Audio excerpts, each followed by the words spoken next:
You'll be quite safe, I promise. Quite safe, yes, and quite dead too, surely. Well, yes, that is the unfortunate aspect of my plan.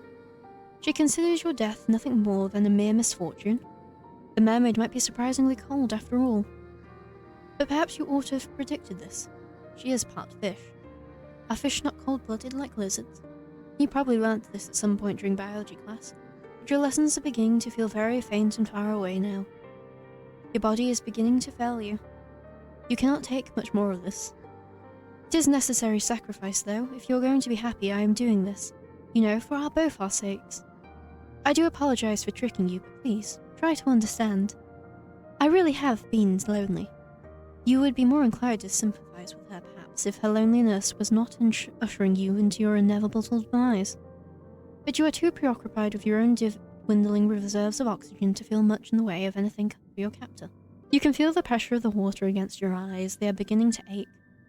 Perhaps you are crying. You do not know. The water masks much of your anguish. You have been drifting underwater for almost 3 minutes. This is a remarkably long time to go without any air. Your vision is beginning to cloud. Your surroundings already look darker still and pleasant and obscure, and not at all like the paradise the mermaid promised you. The pain of being suffocated slowly is far stronger and far more impressive, and the sensation of the mermaid's hands wound tightly around your arm. Is there no escape for you? The prognosis, I am sorry to say, is grim. Your fate, as the mermaid said, really has been sealed the moment you met her, luxuriating on the rocks beneath the moonlight. But you'll forgive me if my sympathy is limited. You did bring this upon yourself, you know. You reap what you sow, and in your case, you made a series of bad decisions which led to your ultimate demise. Now, what do you want to do? Will you accept this fate of yours and rest in peace, or will you try to fight against it? That is a bit of an anticlimactic answer at this juncture in your life story. But I suppose it would be remiss of me to lecture you too much. I am sure you are well aware of what terrible series of decisions you have made. There is no need for me to belabor at the point.